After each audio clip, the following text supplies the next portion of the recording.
여러분 지난 시간에 한 얘기죠 이거. 우리가 환경 문제가 모든 사람한테 다 관계된다 하는 얘기 했었고,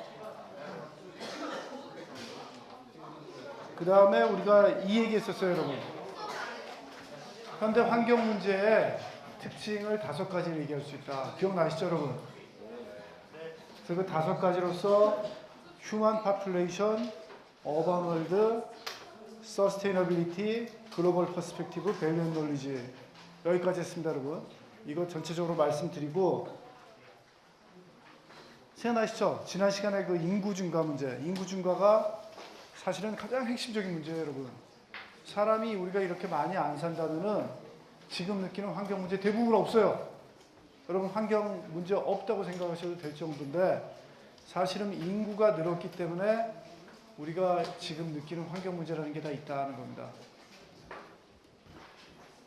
그래서 그 인구가 얼마나 빨리 증가되는지 한 예 하나 보여드렸죠 여러분. 여기 그래프에서 보시는 것처럼 거의 지수함수적으로 증가한다는 겁니다.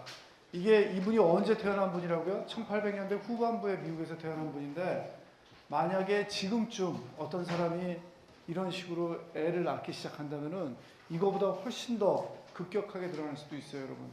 지금은 의료기술이 발달되고 신생아가 죽고 그런 비율이 아주 적잖아요. 그렇죠? 아주 적기 때문에 훨씬 더 사람들이 많이 늘어날 수가 있다는 겁니다. 근데 지금은 어때요? 사실은 우리나라 같은 경우는 인구가 그렇게 증가하진 않는다 그러죠. 그래서 뭐 선진국이 되면은 인구가 그렇게 증가하진 않지만 포텐셜리 우리는 이런 잠재력은 가지고 있다는 겁니다. 자, 그래서 인구가 증가하게 되면 안 좋은 점 여러분 기억하시겠지만, 아프리카 혹은 뭐 아시아의 일부 지역에서 나오는 그런 문제들이 그대로 다 일어날 수밖에 없다는 거죠.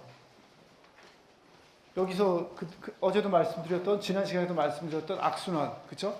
인구가 늘어나게 되면은 먹을 게 없어지고, 먹을 게 없어지면은 농사를 무리해서 짓고, 무리해서 짓다 보면은 가끔 환경 변동이 생길 때, 가뭄이나 홍수가 생길 때 우리가 버퍼가 없다는 거예요. 그대로 다 당한다는 겁니다 여러분. 그대로 다 당해가지고 다시 식량이 모자라지고 전쟁이 일어나고, 그쵸? 이런 악순환이 일어난다는 겁니다. 그리고 사실 여러분 전 세계 역사를 가만히 생각해 보시면은 가끔 가다가 인구 증가를 상당히 억제시켜주는 전쟁 아니면 큰 병들이 한 번씩 있었어요. 그래서 아주 대규모 정리를 한번 했죠. 그렇죠? 유럽 같으면 중세 때 여러분 흑사병 얘기 들으셨죠? 뭐 유럽 인구의 몇 %가 상당히 없어질 만큼 큰 병이었죠. 그런 병이 있으면서 인구가 또 정리가 됐고, 그리고 20세기 들어가지고 큰 전쟁들이 계속 있었잖아요. 그렇죠? 그래서 그런 전쟁들이 있으면서 인구를 어느 정도 좀 감소시키는 역할을 하긴 해왔죠. 안 그랬다면 아마 더 늘어났을 거죠 우리가. 자, 인구 전 세계적인 분포 말씀드렸고, 키는 어디라고요 여러분? 그래서 아시아라 그랬죠? 아시아하고 아프리카가 앞으로 키다는 겁니다. 전 세계 환경 문제의 키는 여러분 아시아하고 아프리카가 가지고 있다, 그렇게 얘기해도 이제는 큰 과언이 아니다는 겁니다. 우리가 아시아하고 아프리카에서 인구를 얼마나 잘 컨트롤하느냐에 따라 가지고 세계 환경 문제가 어떻게 느껴지냐 하는 거를 우리가 그 정도가 달라질 수 있다는 거죠. 이 얘기 했었나요? 여기에서 멈춘 것 같은데, 맞아요? 자, 여태까지 했던 이슈, 여러분 인구 문제 얘기했고, 두 번째 이슈로서 여러분한테 말씀드리고 싶은 거는 어반 월드라는 거죠. 여러분 도시화라는 거죠. 도시화라는 건 뭐냐면은 여러분 도시의 인구들이 더 많이 살기 시작했다는 거죠. 사실은 도시화라는 거는 요즘 와서 하는 얘기가 아니라 한 60년대, 70년대부터 얘기 있었고, 어떤 예상을 했냐면은 한 70년대, 80년대쯤에는 도시화가 일시적인 현상이고, 시간이 지나가면은 사실 한 2000년대쯤 오면은 도시화가 상당히 그 속도가 줄어들고 기존의 메가폴리스로 있던 그런 도시들이 해체될 거라고 예상을 했었어요. 도시화가 더 이상 안 일어날 거라고 생각했죠. 그때 그렇게 예상했던 근거는 뭐냐면은 도시에 몰려 살다 보니까 너무나 생활이 불편하고 안 좋은 환경 문제도 생기고 불편하다 이거죠. 그래서 사람들이 떠나갈 줄 알았어요. 근데 그런 예상과 달리 한 20, 30년 후에 요즘 와서 전 세계적인 그 트렌드를 보면은 도시화가 더 심해졌어요, 여러분. 사람들이 도시에 가서 더 살고 있어요. 점점 더 몰려 살고 있다는 겁니다. 예전에는 그렇게 큰 도시가 아니었던 게 큰 도시가 되고 있고, 큰 도시는 점점 더 큰 도시가 되고 있다는 겁니다. 자, 그 이유 중에 하나는 뭐냐면은 모던 테크놀로지, 기술이 점점 발달하면서 사람들이 그 기술을 누릴 수 있는 곳이 사실은 도시가 제일 최적이라는 걸 느끼기 시작했던 거죠. 그래서 그런 걸 느끼기 위해서는 시골보다는 도시가 더 낫다. 그리고 도시에 점점 더 사람들이 모이다 보니까 거기에 부도 증가하는 거죠. 돈도 많아지는 거예요, 여러분. 사람이 모이면 돈도 회전이 많이 되겠죠. 그렇죠? 기회도 많아지고. 그래서 도시화가 점점 더 심해지더라는 겁니다. 여러분, 이 사진, 여러분 노트에 프린트는 됐고 여기서는 잘 안 보이겠지만 무슨 사진이냐면은, 잠깐만요.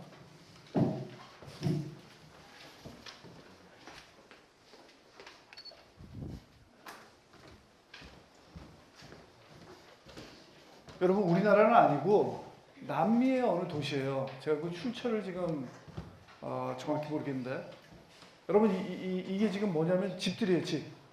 집들인데 그렇게 열악한 환경의 하우징이 아니라 상당히 괜찮은 하우징들이에요, 여러분. 상당히 괜찮은 집들이다 하는 겁니다. 잘 사는 집인데 지금 한번 보세요. 여기가 산 하나죠, 그렇죠? 계곡 있고 또 산 나오고 계곡 있고 산 나오고 그 다음 산 또 나오죠. 근데 여러분 노트에서 칼라로 보시면은 여러분 어때요? 뭐 녹지가 거의 없죠. 녹지 조금은 있네요. 앞쪽에 있긴 있는데 그거 아주 일부고, 이 거대한 면적에 사람들이 몰려 살다 보니까 택지가 모자라니까 이런 식으로 개발을 해가지고 원래 숲이나 그런 자연 녹지였던 게 지금 다 이렇게 망가지는 거죠, 여러분. 뭐 일단 집이 좋아서 살고 싶을 수도 있지만 가만히 한번 생각해 보시면 여기 답답하죠, 여러분. 나무 거의 없는데요. 이런 식으로 개발이 되고 있다는 겁니다. 잘 사는 하우징도 이렇게 개발이 되고, 여러분 이거는 어디냐면 인도예요. 인도의 저쪽에 사진 뒤쪽에 보면은 고층 건물도 있고 상당히 도심이지만 이쪽 조금만 나오면은 열악한 환경의 하우징도 많다는 거죠. 그리고 여러분 노트에서 잘 보세요. 요 호수가 있죠. 호수의 물 색깔이 어때요? 녹색이죠, 여러분. 이게 원래 호수에 녹색이 뜨면 안 되죠. 녹색이 떴다는 건 여러분 뭐죠? 그럼 녹조 현상이 일어났다는 거죠. 영양분이 많이 배출이 돼가지고 물이 거의 쓸 수 없는 지경이 됐다는 거죠. 하수 처리가 제대로 안 되는 거예요. 사람들이 쓰고 나면 물을 그냥 여기다가 버리는 거죠, 여러분. 물이 안 좋아지는 거죠, 수질이. 환경이 안 좋아지죠. 자, 여러분 여기 아세요, 여러분? 이 건물 보시면은 생각나는 도시 어디예요? 두바이죠, 여러분. 두바이예요. 이 사진 보시면은 원래 두바이가 여기 어부가 여기 어망에다가 물고기 잡고 있는 그런 사진이 있죠. 원래 전형적인 아주 작은 어촌이었답니다. 어촌인데 오일머니 가지고 도시를 개발해서 이런 건물도 짓고 완전히 개발한 도시죠. 규모 한번 보세요, 여러분. 여러분 여기 아세요? 여기 혹시 친척분이 집 가지고 계신 분이 있으면 우리 초대하셔도 괜찮은데. 여러분 들으셨죠, 여기? 그렇죠? 완전히 그 인공으로 섬 만든 데예요. 이런 식으로 일부러 땅을 매립을 해가지고 바닷가를, 요 섬 하나 보시면은 요게 가운데 도로고 요 양쪽에 다 집이에요, 여러분. 집들이라고요. 아주 큰 집들이죠. 비싼 집들이죠. 이 집들은 다 결국은 어떻게 됩니까? 다 바다에 면한 아주 좋은 집들이 되는 거죠.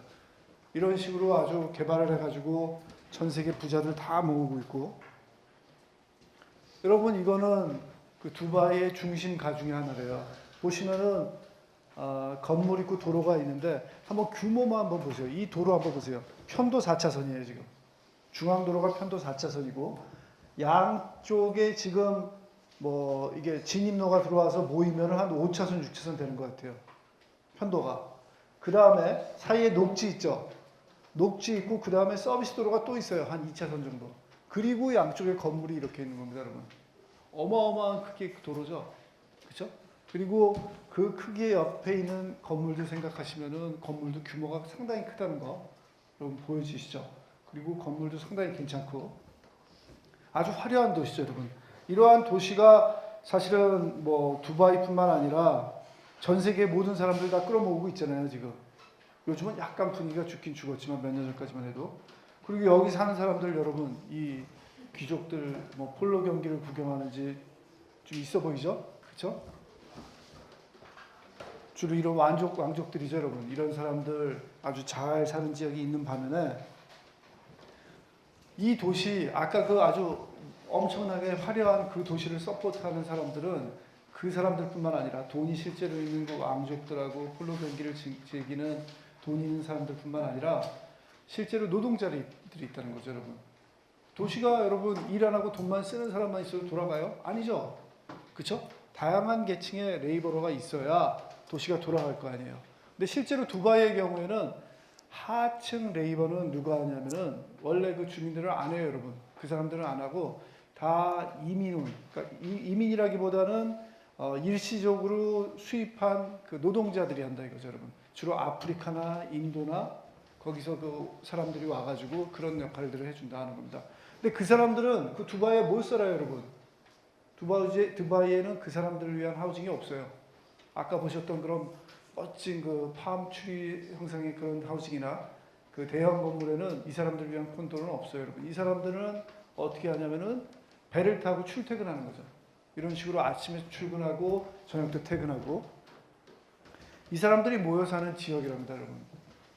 보시면은 집들 전체는 안 찍었는데 그 골목길 보시면은 상당히 열악하죠. 제대로 지금 포장도 안 되고 물 막 노출돼 있고 블럭 나와 있고 살기 힘든 거 보이시죠? 그렇죠? 도시가 모여 살다 보니까 사실은 좋은 면도 있고 이렇게 안 좋은 면이 같이 나올 수밖에 없는 거죠, 여러분. 그렇죠? 게다가 이런 도시는 가장 큰 문제는 뭐냐면 저희 환경하는 사람 입장에서 보면은 너무 힘들어요, 여러분. 왜 힘드냐면은 옛날 같으면은 우리 모두가 옛날이 아니라 지금도 그렇죠. 우리 모두가 오염원이죠, 사실은. 그렇죠? 환경공학 입장에서는 여러분 모두가 오염원이에요. 대기오염도 배출하고 수질오염원이기도 하고 토양도 오염시키는 굳이 나쁜 사람일까이라고 표현할 필요는 없지만 오염원이라 이겁니다, 여러분. 이 오염원들이 떨어져 있으면은 여러분 어때요? 떨어져 있으면은 분산돼 있으면은 여기서 배출되는 여러 가지 오염 물질들이 자연계에 배출이 될 때 자연계에서 이거를 분해하고 소화하는데 좀 힘이 덜 들다는 거죠, 여러분. 그렇죠? 훨씬 낮은 농도로, 묽은 농도로 오기 때문에 힘이 덜 드는데 도시화라는 얘기는 뭐냐면은 이 오염원들이 다 이렇게 모여 사는 거죠, 여러분. 모여 살아가지고 한꺼번에 오염물질을 배출하면은 화살표의 크기가 이렇게 조그맸던 게 여러분 이렇게 될 수가 있는 거죠. 그렇죠?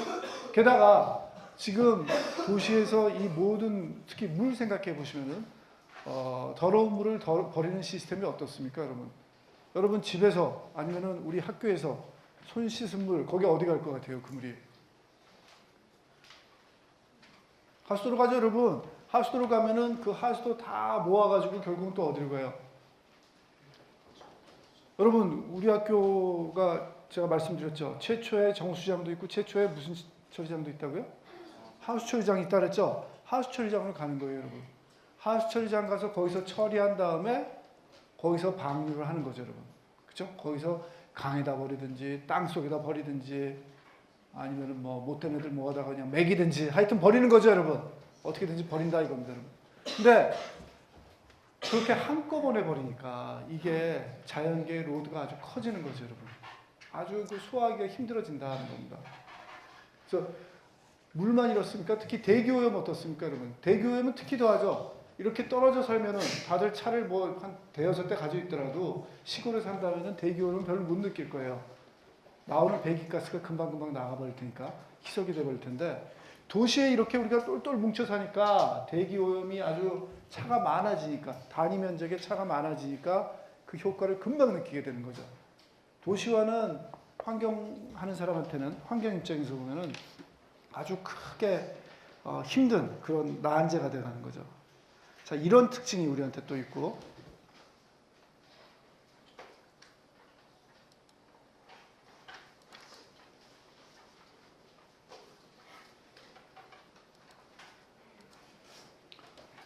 자, 그 다음에 또 현대 환경의 특징이라고 말씀드릴 수 있는 것은 뭐냐면은 지속 가능성이라는 겁니다.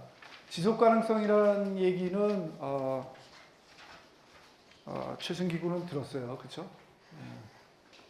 최승기군은 제가 굳이 좋아서 듣는 건 아니겠죠? 제 교양 과목이 하나 있는데 그걸 또 듣더라고요. 그것도 또 앞에 앉아서. 근데 이제는 더 이상 같은 거 없어요. 여기까지만 같아요. 현대학력의 특징은 뭐냐면은 지속 가능성, 그 개념이 우리 모두가 다 동일하는 그런 개념이라는 게 있다는 겁니다. 자, 지속 가능성이라는 얘기 다 들어보셨죠? 그쵸? 뭐예요, 지속 가능성이? 지속 가능한 발전, 그게 무슨 얘기죠, 여러분? 어렴풋이 그냥 대충 여러분 아시는 얘기가 맞아요. 조금만 더 얘기해 주세요.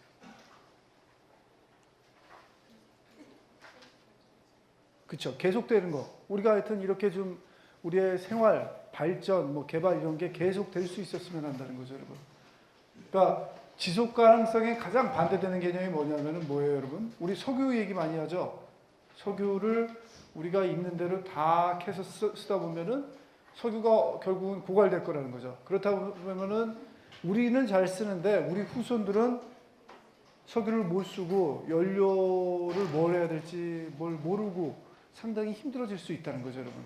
뭐 석유뿐만 아니라 여러 가지 뭐 자연 광물들 다 그런 얘기가 나올 수가 있겠죠. 그렇죠? 근데 사실은 맞는 얘기 아니죠, 여러분. 석유나 광물들은 어때요? 여러분 우리가 쓰면은 다 없어져 버려요? 아니죠. 사실은 계속 생겨나요, 여러분. 생겨나는데 단지 문제는 그 스피드의 문제죠. 속도의 문제죠. 우리가 뽑아 쓰는 속도가 저쪽에서 다시 생겨나는 속도보다 빠르니까 문제가 생긴 거죠. 그렇죠? 그 속도를 적절히 맞추면은 지속 가능한 거예요. 왜냐하면 여러분 지구는 어때요? 여러분 잘 아시겠지만 닫힌 게라는 거죠. 클로즈드 시스템이에요. 물질이 나가질 않아요. 그렇죠? 여러분 뭐 광물 파서 뭐 써가지고 예를 들어서 금 같은 경우, 금은 그럴 수도 있겠다. 금은 여러분 캐낸 다음에 그거 보통 다시 버리고 그러지 않죠. 주머니 속에 쫙 넣고 잘 안 내놓죠, 여러분. 그럼 금 같은 경우는 또 모르겠는데 나머지 물질 같은 경우는 계속 돌고 돈다는 거예요, 여러분. 순환이 돼요. 우리가 쓰고 버리면은 그게 어떤 경로에서든지 간에 다시 글로 돌아가요, 여러분. 돌아갈 수밖에 없어요. 뭐 갑자기 우리가 마음이 바뀌어가지고 우주선 가지고 뭐 모든 물질을 다 바깥으로 쏴버리자. 그렇게 하기 전에는 물질은 계속 돈다는 거죠, 여러분. 그런데 여러분 그 속도의 차이지만 그것도 의미는 있죠. 우리가 너무 빨리 소비를 하고 늦게 그게 보충이 된다면은 결국은 뭐 단기적으로는 문제가 생길 수밖에 없죠. 그래서 그런 것들을 극복해야 된다 하는 게 아주 대명제, 뭐 지구 전체의 명제죠, 여러분. 우리가 꼭 따라가야 될 그런 얘기로서 다들 동의를 하고 있고 그거를 어떻게든지 간에 우리 생활에 담아보려고 다들 노력을 하고 있는 거잖아요, 여러분. 그 개념에 대해서 반대하시는 분 있으세요? 지속 가능성에 대해서? 감히 그러긴 좀 힘들죠, 여러분. 그렇죠? 남들이 너무나 많이 얘기를 하니까 따라야 될 것 같고 그렇게 나쁜 얘기 같지는 않잖아요. 자, 이런 지속 가능성을 실제로 담는 개념으로서 뭐가 있냐면은 캐링 캐패시티하고 서스테이너블 하베스트가 있다는 겁니다. 자, 캐링 캐패시티 한번 읽어보실래요? 크게 한번 읽어주세요. 학생 이름이 뭐더라? 나하고 수업 같이 했잖아. 이영윤 맞지? 네. 아닌가? 네.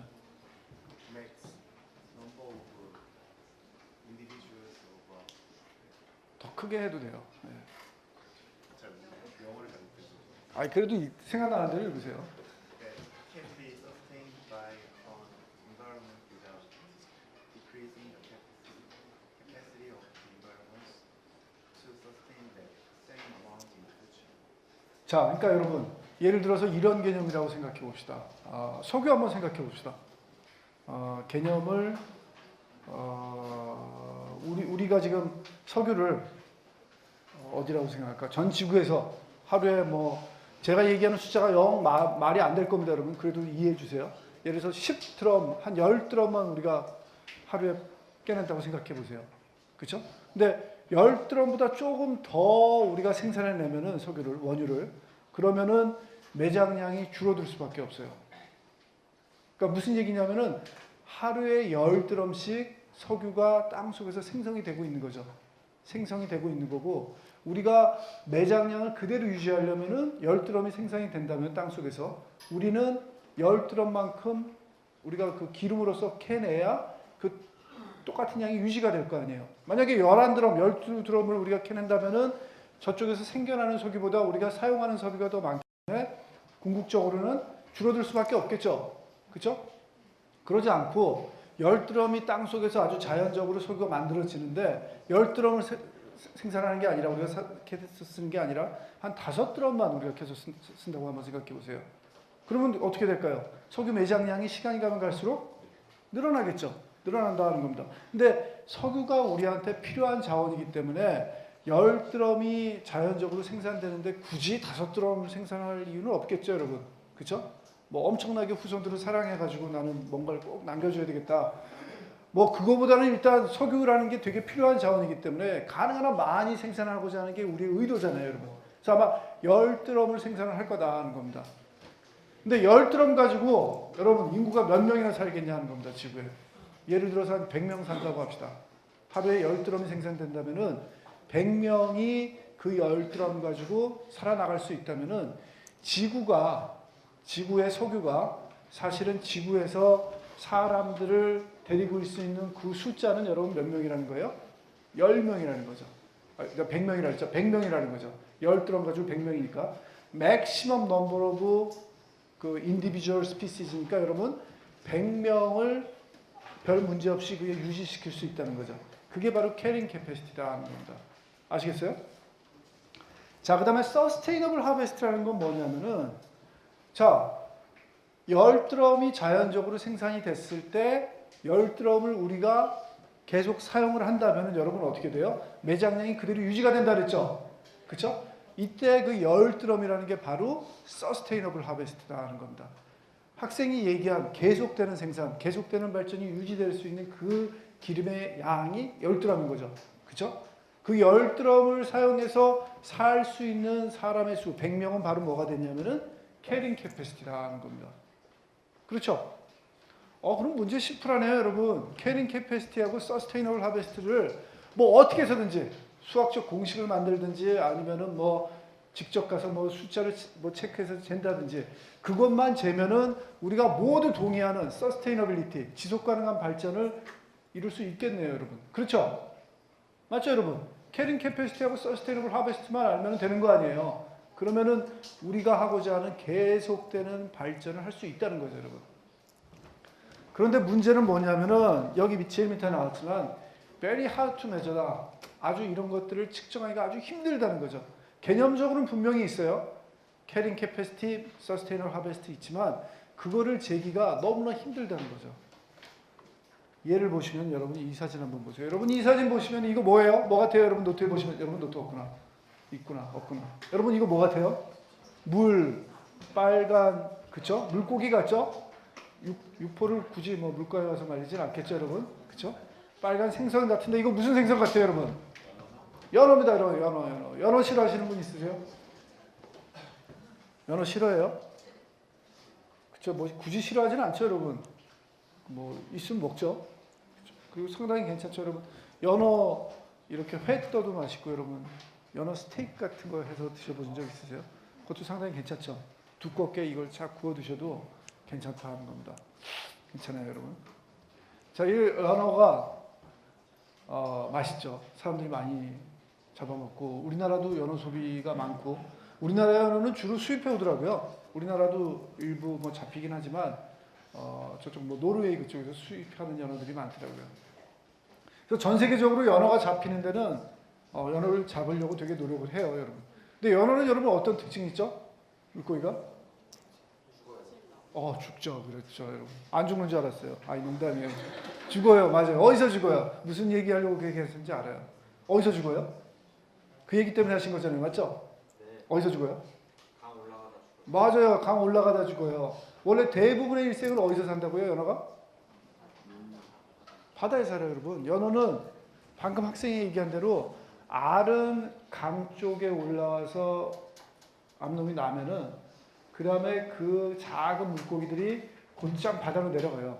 따라 내려가서 바다로 가가지고 바다에서 대부분의 일생을 보내다가 다시 알을 날 때 되면은, 그쵸? 그때가 되면 다시 올라오죠. 민물로 다시 올라가요. 올라와가지고 알을 낳고 그 자리에서 죽는 거죠, 여러분. 상당히 특이한 거예요, 여러분. 여러분 첫 번째 특이한 거는 생물학적으로 되게 특이해요, 여러분. 여러분 한번 생각해 보세요. 바닷물하고 민물 둘 다 왔다 갔다 하면서 살 수 있는 거예요. 여러분 바닷물하고 민물의 차이가 뭐죠? 염도죠, 염분. 염분이 얼마나 있냐, 여러분. 농도로 얼마나 있는지 아세요? 바다의 염분의 농도가 숫자로. 모르세요, 여러분?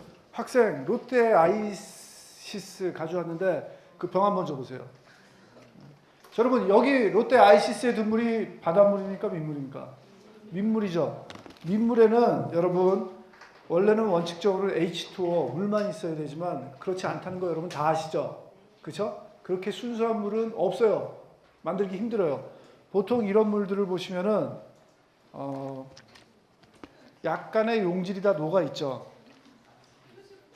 그래서 이 롯데 아이시스를 보면은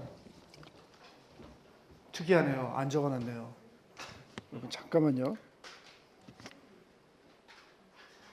여기 보시면은 여러분 뭐가 적혀 있냐면은 무기물 함량 미리그램 퍼 리터 하면서 칼슘이 5에서 20, 나트륨이 0에서 3, 칼륨이 0에서 2, 마그네슘이 3에서 7, 불소가 0에서 1이다. 이렇게 적혀 있습니다, 여러분. 자, 그러면은 방금 제가 얘기한 이온들 여러분 다 무슨 이온들이에요? 양이온이에요, 음이온이에요? 양이온이네요. 불소는 음이온인데, 그렇죠? 자, 그러면은 양이온만 생각해 보시면은 칼슘 20, 나트륨 3, 칼륨 2, 마그네슘 7 더하면 얼마죠, 여러분? 그렇죠? 대충 한 32 정도 되죠. 양이온이 32 되면은 음이온의 농도는 얼마나 있어야 돼요? 그 안에 32 있어야 되죠. 대충 그러면 이온의 농도가 한 60 몇 정도 된다고 생각하시면 되겠죠, 여러분. 그렇죠? 근데 60 몇보다 좀 더 돼요, 보통 한 100 가까이 될 수도 있어요. 민물의 이런 무기질의 농도가 보통 한 뭐 작은 데는 한 50, 많은 데는 뭐 한 500까지도 올라가요. 그래도 먹을만 해요, 여러분. 여러분 그 무기질의 차이에 농도의 차이 가지고 여러분 우리는 물맛이 있다 없다 그 얘기를 하는 거예요, 여러분. 물맛은 원래 없어요, 여러분. 없는 거고 사실은 과학적으로 말씀드리면은 그 무기질의 농도 만약에서 뭐 30에서 40 차이다 그 맛을 알아내기는 사실 거의 불가능합니다, 여러분. 근데 뭐 30에서 300이 됐다면 여러분 그 차이 약간 느낄 수 있는데 물맛이라는 것은 이런 무기질 가지고 다 나오는 거죠, 여러분. 자, 민물이 예를 들어서 한 뭐 크게 봐서 한 500 이하 그 정도라고 한다면 바닷물은 얼마 정도 되는지 아세요? 바닷물은 여러분 한 3만이 넘어요. 3만. 이런 방금 전에 이런 얘기한 용질의 농도가 3만이 넘는다고 여러분. 자, 500하고 3만 한번 비교해 보세요. 엄청난 차이죠. 여러분 우리 뭐 이제 잘 아시겠지만 여러분 3만하고 500을 비교할 때는 여러분 그걸 뭐 나눠서 몇 배 그렇게 해도 되지만 몇백이라는 거는 몇 자리 숫자까지 있는 거예요. 두 자리, 뭐 00, 세 자리까지 있다고 하면은 몇만이라고 하면은 5자리 숫자까지 있는 거죠. 오더가 두 오더가 차이 나는 거죠. 그렇죠? 100배 차이 난다는 겁니다. 적어도 100배 정도 차이 나니까 어마어마한 거죠. 자, 여러분 한번 생각해 보세요. 대부분의 물고기들, 사람도 그렇지만 피부가 이게 무슨 조직이에요, 여러분? 뭐 목욕을 안 해서 더러운 조직이지만 여러분 멤브레인이죠. 그렇죠, 여러분? 여러분 우리가 이거 어떻게 돼요? 내 몸 안에는 이 안쪽엔 여러분 뭐가 있어요? 피부 안쪽에는 저도 사람이라 여러분 피라고 좀 있습니다, 여러분 같이 그렇게 좀 얘기해 주시면 감사합니다, 여러분. 액체가 있죠, 저도 액체 있고 그 다음에 이 바깥쪽에는 기체잖아요, 여러분. 근데 내 액체가 바깥쪽으로 흘러요? 안 흐르죠? 잘 담아주고 있어요. 잘 담아주고 있는데 또 공기가 내 피부 안쪽으로 못 들어가요, 여러분? 들어가요, 여러분. 일부 들어가죠. 그리고 또 어떤 경우에는 또 땀이 또 나오기도 하고 이 멤브레인이라는 조직이 상당히 재미있는 조직이죠, 여러분. 그렇죠? 그래서 대부분의 생체들이 이 바깥 표면은 다 멤브레인 조직이에요. 멤브레인 조직인데 근데 많은 물고기들이나 생물체들은 아주 그 좁은 환경에서 살 수 있도록 그렇게 다 디자인이 돼 있어요. 신이 하셨는지 누가 했는지 모르겠는데 여러분 다 그 아주 좁은 환경에 돼 있다는 겁니다. 그래서 여러분들이 잘 아시는 바와 마찬가지로 민물고기는 민물에서밖에 못 살아요. 걔는 바깥에 그렇게 염분의 농도가 높은 데가 있다면 이 멤브레인이 견디지 못하는 거죠. 그런 환경에 견디지 못하게 돼 있어요. 바닷물 고기는 바다에만 살아요, 여러분. 민물로 안 와요. 민물로 오면 걔도 헷갈려 버려요. 죽어버려요, 여러분. 그렇죠? 자, 그런데 이 연어라는 물고기는 여러분 어떻게 된다고요? 둘 다 살아요, 여러분. 그 100배 차이 나는 아주 힘든 환경이거든요. 그 힘든 환경을 왔다 갔다 하면서 살아나가는 거죠. 그 멤브레인이 아주 보통 물고기하고는 상당히 다른 물고기다 하는 겁니다. 또 연어는 어떤 특징이 있냐면 여러분, 대부분 물이 높은 데서 낮은 데로 흐르죠. 그렇죠? 시냇물, 강물, 바닷물로 이렇게 흘러내려가면서 물만 내려가는 게 아니라 여러 가지 무기질, 유기질들 같은 것들이 다 휩쓸려 내려가요. 그렇죠? 비 오면 여러분 흙탕물 돼서 내려가는 게 다 물질이 같이 다 이동을 해서 다 바다로 내려가는 거죠. 그렇죠? 그래서 대부분의 경우에는 이런 그 물질들이 바다로 가서 다 모인다는 겁니다. 그래서 이 바다에 간 그 무기질, 유기질이 이 위쪽으로 오려면은 상당히 심각한 뭔가 있어야 돼요. 여러분 어떻게 그런 것들이 올라올 수 있죠? 원래 가장 쉬운 프로세스는 뭐냐면은 바닷물로 들어갔다가 그게 바닥에 가라앉아 가지고 뭐 모르겠어요. 지진이 일어나든지 뭐 화산이 일어나든지 지각 변동에 해서 그 바닥의 땅이 땅 속으로 들어가는 거예요. 땅 속으로 들어갔다가 지구의 변화에 의해서 다시 그게 요 무트로 다시 올라오는 거죠. 그렇게 되면은 변화가 생길 수도 있겠죠. 뭐 그렇지 않고 또 변화 줄 수 있는 게 또 뭐가 있을까요, 여러분? 그렇죠. 헬 같은 경우 그런 그 자주 있지는 않지만 그런 사고에 의해서 그렇게 될 수도 있을 거고 또 생물체가 하는 거 여러분. 갈매기 어때요, 여러분? 갈매기 같은 경우는 바다에서 물고기 같은 거 이렇게 가끔 잡아먹다가 그걸 먹고 뭐 이쪽 육지 와서 죽어주면은 그 반대로 이렇게 옮겨주는 걸 하는 거죠. 먹고 배설만 육지 주변에서 해줘도 그걸 해주는 거죠, 여러분. 연어 어때요, 여러분? 물고기 중엔 거의 유일한 거예요. 바다에 나간 그런 영양분들을 백워드로 다 올려준다는 거죠. 아주 특이한 물고기예요. 게다가 맛도 있어요, 여러분. 괜찮죠? 그래서 많이들 잡아먹는다는 겁니다. 자, 여러분, 연어의 서스테이너빌리티 한번 봅시다. 이게 1866년부터 1866년까지 미국의 그 콜롬비아 강에서 실제로 이 연어를 상업적으로 잡는 그런 어장이 있답니다. 거기서 매년 잡은 연어의 양을 1870년부터 한번 기록을 해봤어요, 여러분. 기록을 해보니까 이렇게 되더라는 겁니다. 아까 얘기했던 서스테이너블 하베스트 그런 것들을 여러분 보고 여러분이 예를 들어서 1910년에 사는 사람인데 한번 정해보라 그러면 여러분 어떤 양으로 정하시겠어요? 여러분이 1910년에 딱 그래프를 구하셨다면은 요 뒤에 데이터는 없는 거죠. 없고 요 앞에 데이터만 있어요. 그러니까 그림을 이렇게 보셔야 돼요, 여러분. 이렇게 보시고 서스테이너블 하베스트 내가 그 양을 잡으면은 연어를 콜롬비아 강에서 그 양만 잡으면은 연어의 양이 계속 유지가 된다. 내가 계속 잡을 수 있는 그런 양이라면은 어떤 양으로 얘기하겠어요? 1910년도에 보면은 여러분 어떻게 정하시겠어요?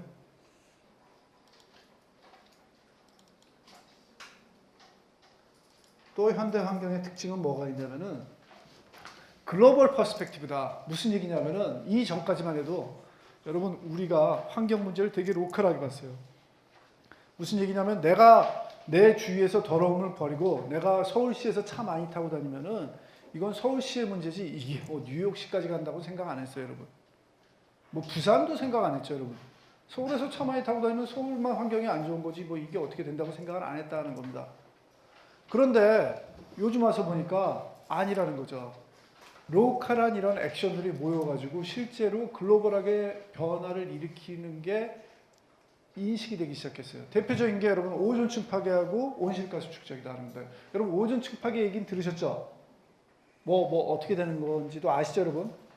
혹시 모르시는 분들을 위해서 여러분 뭐 발포제나 아니면 뭐 냉매로 많이 쓰인 그런 일부 화학약품들이 대기 중으로 올라가서 여러분 어떻게 되는 거예요? 클로린, CL이 여러분 오존층에 있는 성층권에 있는 오존층의 O3를 O2하고 O로 분해를 시키는 거죠, 여러분. 그렇죠? 뭐 CL이 O3를 먹어버린 건 아니고 살짝 그거 깨버린 거죠. 그럼으로써 오존이 존재를 안 하니까 오존층이 얇아지는 거죠, 여러분. 그렇죠? 자, 이런 거 무슨 얘기예요, 여러분? 내가 로컬하게 발포제를 많이 쓰건 아니면 뭐 냉매를 많이 쓰건 그 방출하건 이건 다 로컬 문제인 줄 알았는데 그게 올라가가지고 전 지구적인 사이클에 영향을 준다는 거를 알게 됐고 또 그린하우스 가스 여러분 CO2 방출 맞죠? 우리 차 많이 타고 다니고 여러분 난방 많이 하고 냉방 많이 하는 거 그게 결국은 CO2를 많이 방출한 건데 전에는 로컬한 CO2 방출이 글로벌한 스케일에서 영향 안 준다고 생각했는데 지금 뭐예요 여러분 다 알죠? 우리 로컬리 방출하는 이런 CO2가 모여가지고 결국은 여러분 뭐 지구온난화가 오고 그런 얘기가 나오는 거잖아요 여러분 그죠? 그래서 사람들이 상당히 아주 자연에 비해서 겸손하고 그렇게 살아왔었는데 이제는 우리가 진짜 글로벌하게 환경에 데미지를 줄 수 있는 그런 능력이 있다는 걸 이제 인식하기 시작한 거죠. 여러분. 실제 능력이 있는 거예요. 우리가 좋은 의미의 능력이 아니라 우리가 상당히 악영향도 미칠 수 있다 하는 것들을 알게 됐고 그런 것들이 지금 환경 문제에 있어서 아주 큰 특징 중에 하나다 하는 겁니다. 게다가 제일 마지막으로 어떻게 보면 제일 중요할 수도 있는 문제인데 가치관 문제다 하는 겁니다. 지식하고 가치관 문제. 일단 환경에 대한 지식이 아직도 모자란다 하는 겁니다. 여러분. 환경에 대한 지식이 모자란다 하는 겁니다. 여러분 의사 한번 생각해 보세요. 의료 의사 한번 생각해 보시면은 여러분 이 메디슨이라는 그 의료 학문이 특징이 뭡니까 여러분? 여러분 그거를 우리가 디자인한 게 아니기 때문에 우리 바디를 휴먼 바디를 우리가 디자인한 거가 아니기 때문에 우리가 완벽하게 모르죠. 그렇죠? 그래서 의료과학이라는 건 여러분 어떻게 알고 계세요? 경험입니다, 여러분. 경험과학이에요. 이거는 몇천 년, 몇백 년 동안 우리가 여러 가지 실험을 한 거죠. 굳이 뭐 실험이라기보다는 여러 가지 반응에 대해서 인체가 어떻게 자극에 대해서 반응하는지를 기록하고 그거를 연구해가지고 집대성해 놓은 게 의료과학이잖아요, 여러분. 순전히 경험과학이에요, 여러분. 경험을 통해서 우리가 파악을 하고 그거를 이제는 말이 되게 설명을 하려고 노력하는 게 의료과학이다 하는 겁니다. 그럼에도 불구하고 사람들이 왜 병에 걸리고 그 병을 어떻게 이겨나가고 하는 것들을 완벽하게 이해하고 있다고 합니까? 아직? 몰라요, 여러분. 몰라요, 우리. 아직도 다 몰라요, 여러분. 뭐 계속 얘기하는 암 정복 됐대요? 안 됐죠, 여러분. 그렇죠? 많이 가까워 오고 있어요. 그렇지만 아직도 몰라요, 여러분. 아직도 모르는 게 아직도 훨씬 더 많다는 겁니다.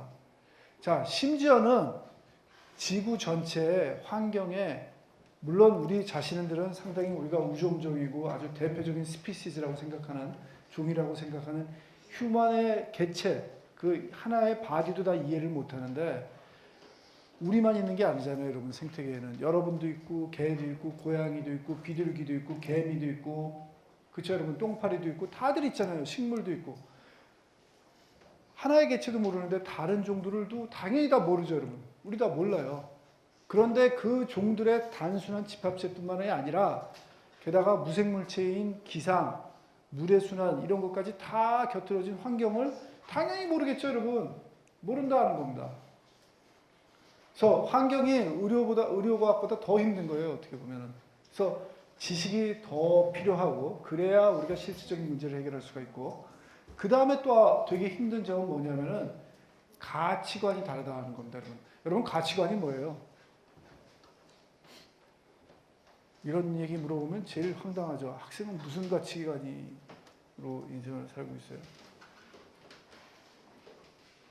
그렇죠. 고개를 돌릴 수밖에 없죠, 뭐. 그렇죠. 나한테도 그런 거 물어봐도 그럴 것 같아요. 뭐 모르겠어요, 여러분. 내가 한 가지 딱 원칙을 가지고 인생을 살아나가는 것 같지는 않아요. 나는 그런 것 같아요, 여러분. 때에 따라 다른 것 같아요. 뭐 어떤 거 판단할 때는 어떤 데에 더 가치를 두고 또 다른 판단을 할 때는 또 다른 쪽에 더 가치를 두고 그게 바뀌는 거죠, 여러분. 그렇죠? 그렇다 하더라도 내가 어떤 결정을 내릴 때는 가치 기준이 분명히 있어서 결정을 내리는 거죠. 자, 예를 들어서 뭐 어떻게 할까요? 예를 들어서 내가 여러분들 보고 갑자기 뭐 지금 어떤 학생은 화장실 가는 거 못 가겠는데 그게 아니라 수업 시간에 자유롭게 나갔다 왔다 가도 된다 하면은 실제로 자유롭게 나갔다 왔다 하는 학생들도 있는 반면에 몇몇 학생들은 끝까지 있을 거예요. 자기가 굳이 나갈 수도 있고 핸드폰도 오고 메시지도 오고 내가 답변을 해야 될 것 같긴 하지만 꾹 참고 그냥 있는 학생들도 있을 거다는 겁니다. 그 학생들이 개인적으로 다른 판단을 내리는 거는 여러분 뭐냐면은 다들 여러분들이 그때 그 결정을 내리는 가치가 다르기 때문이죠. 어떤 학생은 뭐 그런 학생은 거의 없겠지만 나에 대한 예의, 교수에 대한 예의 그런 것도 있을 거고 어떤 학생들은 나는 수업 시간에 들어왔기 때문에 학습이 나한테는 넘버원 프라이어티이기 때문에 나는 공부를 하겠다 해서 그대로 있는 학생이 있을 수도 있고, 어떤 학생은 수업이야 내가 알아서 듣는 거지, 일단 내 개인적인 욕구가 더 중요한 거 아닌가 해서 나가는 학생도 있을 거다 하는 겁니다. 자, 행동은 단 두 가지로 나올 수 있어요, 여러분. 가치는 많을 수 있지만 행동은 딱 두 가지로 나오겠죠. 그대로 앉아 있거나 나가거나 할 거다 하는 겁니다, 여러분. 근데 그 판단하는 기준은 다들 다양하죠. 다들 다양하다 하는 겁니다. 자, 환경이라는 게 여러 사람들이 결부된 거고 다들 그 당사자이기 때문에 실제로 거기에 맞닥뜨려서 어떤 결정을 내릴 때는 똑같은 가치 기준에 의해서 판단을 내릴 수는 없다는 거죠, 여러분. 왜냐하면 내가 다르고 여러분이 다르고 두 학생이 다르고 우리 모두는 다 다르기 때문이에요, 여러분. 다른 사람들이기 때문에 가치 내리는 그 가치 기준도 다를 거고 판단 내리는 그 결론도 다를 수도 있다 하는 겁니다. 자, 이러한 모든 것들이 환경 문제를 상당히 복잡하게 만든다 하는 겁니다. 자, 여기서 대표적인 환경의 기준, 가치 기준이 되는 걸 한번 얘기해 볼게요. 몇몇 개는 여러분들이 도저히 저런 게 무슨 가치 기준이냐 그렇게 얘기할 수도 있겠지만 많이들 얘기되는 기준이니까 한번 봅시다. 첫 번째, 유틸리테리안이라는 건 뭐냐면은 실용주의적 그 가치 기준이다. 그러니까 판단을 내릴 때 경제적인 가치에 더 중점을 두는 거다. 이게 돈이 되냐 안 되냐, 그거에 나한테 경제적으로 도움이 되냐 안 되냐, 그거 가지고 기준을 판단을 내린다면은 유틸리테리안이라고 얘기할 수 있을 것이고, 에콜로지컬이라는 건 뭐냐면은 생태계의 가치를 두는 거예요. 생태계 전체의 보호를 하는데 아주 주 가치를 둬서 판단을 내린다는 거죠. 그런 게 에콜로지컬한 관점이고, 또 에스테틱한 건 여러분 뭐냐면 아시죠? 이거 뷰티풀, 그렇죠? 미적인 거에 더 관점을 둔다는 거죠. 환경을 볼 때 아름다운 것들을 보존하고 더 유지해야 된다는 거에 관점을 두는 사람들은 에스테틱한 그런 그 밸류를 더 중점을 두는 사람이고, 또 모랄이라는 건 뭐냐면은 원래 우리가 얘기하는 모랄인 건 도덕적인 거죠. 유사하다고 할 수 있어요. 여기서 환경적에서 얘기하는 모랄인 거는 우리 이 생존권이죠, 여러분. 사람의 생존권뿐만 아니라 동물의 생존권, 아니면 생체의 생존권에 가치를 두고 판단하는 그런 그 가치 기준을 이 모랄한 밸류라고 할 수 있다는 겁니다. 자, 여기서 여러분 우리가 엑서사이즈를 하나 합시다. 그래서 여러분들이 해야 될 게 뭐냐면은 가방을 싸세요. 가방을 싸세요, 여러분. 전부 다. 강의실이 그렇게 넓진 않지만 한번 합시다. 가방을 다 싸세요.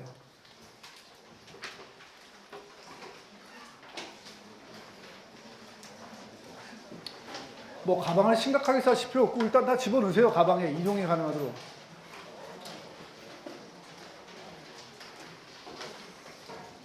자, 다 넣으셨어요? 자, 가방을 싸면서 들으세요. 자, 여러분, 지금 하는 엑서사이즈는 뭐냐면은 제가 여기 들어와서 뭐라 그랬습니까? 세상엔 가치관이 많다 그랬죠. 그렇죠? 그리고 우리가 생각도 못하는 가치관에 의해서 우리는 때때로 판단을 하고 행동을 합니다. 근데 여러분, 전 세계에 딱 4가지 가치관만 존재한다고 한번 생각해 봅시다. 4가지 가치관만 존재하는 거예요. 그 4가지 가치가 바로 뭐냐면 이 4가지입니다. 오케이? 요 4가지만 존재하는 거예요.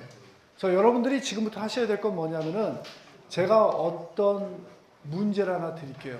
들으시고 여러분들은 속으로 한번 생각해 보세요. Yes와 No 답을 한번 생각해 보세요. 답은 Yes와 No밖에 없습니다, 여러분. 나이스 하시려고 미디움, 중간, 내가 대충 알아서 Yes 했다가 No 그런 거 없습니다, 여러분. 심플하게 합시다. 답은 Yes하고 No밖에 없어요. 오케이? 여러분들이 하셔야 될 건 뭐냐면은 일단 제가 드린 문제를 듣고 여러분들은 어떤 생각이 하셔야 되냐면 Yes와 No를 딱 떠오르셔야 돼요. 그 다음에 Yes건 No건 내가 어떤 가치관에 중점을 두고 그 판단을 내렸나를 한번 뒤돌아서 한번 생각해 보세요. 근데 그때 나오는 가치관 4개는 요 4가지밖에 없어요, 여러분. 아시겠죠? 요 4가지 가치에 대해서 지금 다시 한번 봐두셔야 됩니다. 돈, 뭐죠, 여러분? 유틸리테리안. 에콜로지컬, 뭐죠, 여러분? 생태계 보존에 관점을 두는 거. 에스테틱한 건 아름다운 거에 더 중점을 둬서 판단하는 거. 모랄한 거는 뭐라고, 여러분? 생존권. 사람의 생존권뿐만 아니라 모든 생물의 생존권에 중점을 두고 판단을 내린 게 뭐라는 겁니다. 아시겠죠? 다시 한번 말씀드립니다. 제가 문제를 드리면 예스와 노를 결정을 하세요. 그 다음에 백워드를 생각을 해보시는 거예요. 내가 예스와 노가 어떤 데 중점을 두고 그 판단을 내렸는지 그 생각을 하시면 된다는 겁니다. 그래서 여러분들이 판단을 내리신 다음에 이 교실이 되게 좁은데 여러분들이 판단을 내리신